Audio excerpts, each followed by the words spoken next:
एउटा कुरा के मलाई मनमा लागिरहेको कुरा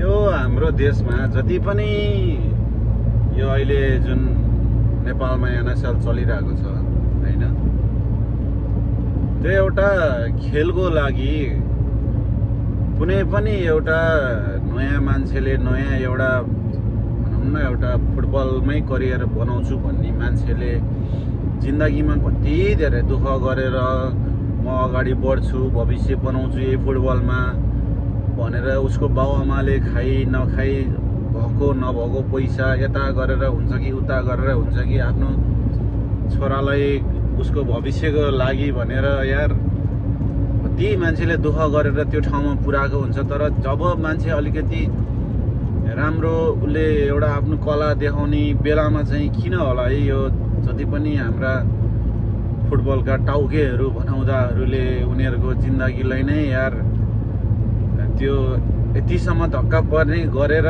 त्यो व्यवहार देखाउँछ कि यार उसलाई मैले किन यो बाटो चुनेछु, म जिन्दगीमा किन मैले यो बाटो लिएछु भन्नेसम्म त्यो डोना होइन हाम्रो डोना भाइ। अब म उसको पनि एकदमै भिडियोहरू हेरिरहेको छु, त्यो ऊ रोको देख्दाखेरि मलाई पनि रुन मन लाग्छ क्या कहिलेकाहीँ।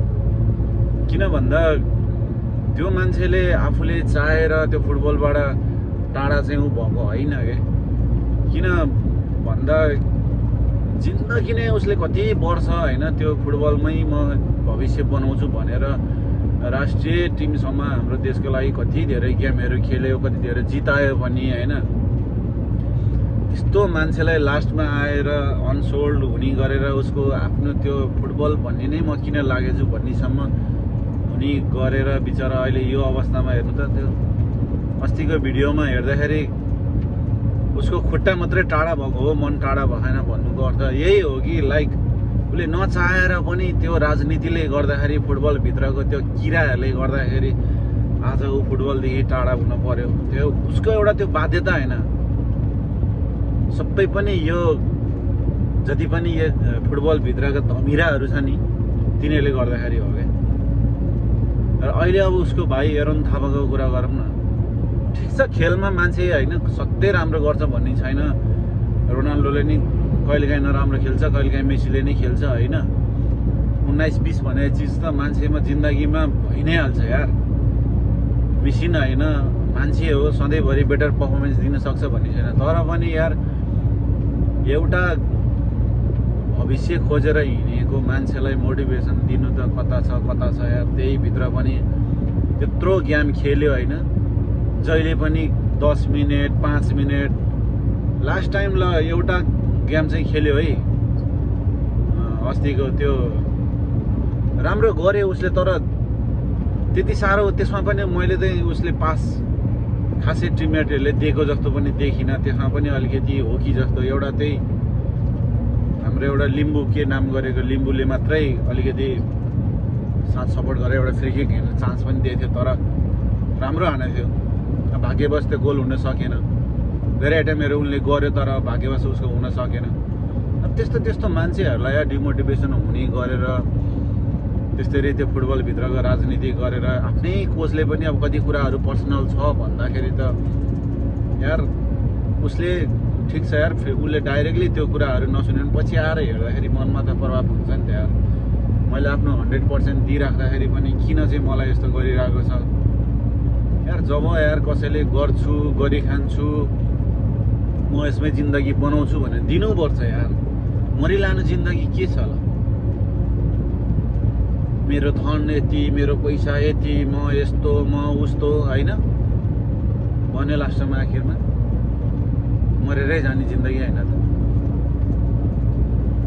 कस्ता धनी मान्छेहरू यार सारा संसारमा किन्न सक्छु भन्नेहरू त यो संसार छोडेर जानुपर्छ भन्ने 2 दिन जब एउटा ठुलो पोस्टमा गयो भन्दैमा बिचरा यार त्यो घरबार कति मान्छेले यार जोखिममा राखेर आफ्नो जिन्दगी त्यसमै बनाउँछु भनेर आगो मान्छेलाई त कमसेकम यार केही दिन नसके नि तैँले खेल्न सक्छस्, तैँले बेटर गरिस् भने तँलाई म राम्रो गर्छु भनेर एउटा प्रोत्साहन त दिनुपर्छ यार। ठिक छ यार, हामी त विदेशमा छौँ, नो प्रब्लम, 2 पैसा अर्का कम्पनीमा काम गर्छौँ, जसो दुःख सुख जिन्दगी चलाएको। तर नेपालमै बसेर केही गर्छु भन्ने यार मान्छेलाई त कमसेकम यार थोरै भए पनि यार भने नि यार आर्थिक रूपले सहयोग गर्न सक्यो नि यार मनभित्रबाट यसले राम्रो खेल्छ है, यसलाई सपोर्ट गर्नुपर्छ है भन्ने कुरा चाहिँ हुनुपर्छ जस्तो लाग्छ है।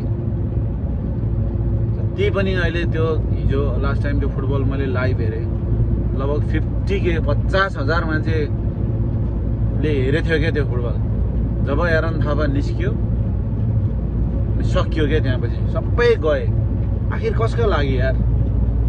जसले राम्रो गरेको छ उसकै पक्षमा मान्छे उभिने रहेछ भन्ने कुरा त प्रुफ भयो नि त होइन। त्यही भएर यार प्लिज यार राम्रो गर्नेलाई राम्रो गर्न देऊ यार, खुट्टा त नतान यार। त्यो एरन थापाको मात्रै कुरा होइन क्या, जति पनि यार फुटबलमा करियर बनाउँछु भनेर आउने मान्छेलाई कमसेकम यार माथि ठाउँमा पुगेको मान्छेले त ल यसले त राम्रो खेलेछ है, एटलिस्ट यसलाई चाहिँ राम्रो गर्नुपर्छ। सबैलाई होइन नि त यार, सबैले नराम्रो खेल्नेलाई काहीँ च्यापेर लिएर हिँडेर के फाइदा यार।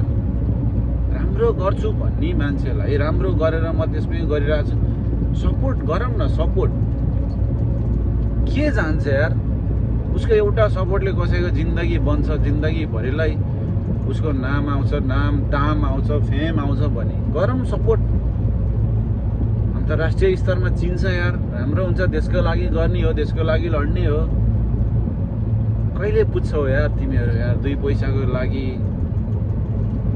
लास्ट टाइम त्यो कोचले एरन थापालाई नहाल्दाखेरि यति धेरै च्याटमा रिप रिप रिप के डिजर्भ गर्छौ यार कोच भएर? छ्या भगवान कसम यार,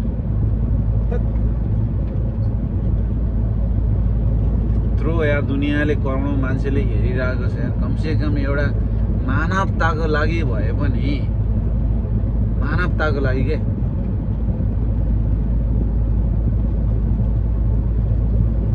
हिजोको दिनमा जुन दुःख आफूले गरेर एटलिस्ट त्यो ठाउँमा मान्छे पुग्यो नि, तर त्यही दुःख अर्कोले गरिराख्दाखेरि मान्छेले त्यो कुराहरू बिर्सिन्छ क्या। यार मैले सपोर्ट गरेँ भने यो मान्छे माथि आउन सक्छ भन्ने कुरा यार कमसेकम यार मानवताको लागि यार, मनको लागि भए पनि यार गरौँ यार सपोर्ट प्लिज। कसैको खुट्टा तानेर केही हुँदैन। भगवान कसम मर्ने जिन्दगी हो यो। आजसम्म जिन्दगीमा म अमर भएँ, म मरेर फेरि आएँ भन्ने न तपाईँले देख्नु भएको न मैले देखाएको छ होइन। जो गयो गयो, सकियो, नजाउन्जेल कसैको कुभलो नचित्तम यार। त्यही हो, डोना थापाले धेरै ठुलो कुराहरू इस्युमा ल्याइरहेको छ, त्यसलाई सपोर्ट गरौँ, सत्यमा बोलौँ। डोना गलत हो भने गलत हो, गलत भन्नुपर्छ होइन। तर जे कुरा उसले उठाइरहेको छ त्यो सत्य हो, त्यसमा चाहिँ हामी सबैजना नेपालीहरूले साथ दिनुपर्छ, सपोर्ट गर्नुपर्छ। अरे यार हामी त खेल्दैनौँ के भयो यार? एउटा साथ सपोर्टले भोलि खेल्ने एउटा भविष्य खोजेर फुटबलमा आउने मान्छेले एटलिस्ट एउटा ठाउँ त पाउँछ यार। ल जस्टिस त हुन्छ फुटबलमा। त्यही भएर एकजुट हौँ, सबैजना साथ दिउँ। यति बेला चाहिँ डोनालाई एकदमै सबैजनाको साथ चाहिएको छ। त्यही हो, हस् त हजुरहरू पनि आफ्नो ख्याल गर्नु होला, आफ्नो स्वास्थ्यको ख्याल गर्नु होला, जहाँ हुनुहुन्छ जस्तो हुनुहुन्छ सत्यतामा हिँड्नु होला। हस् त।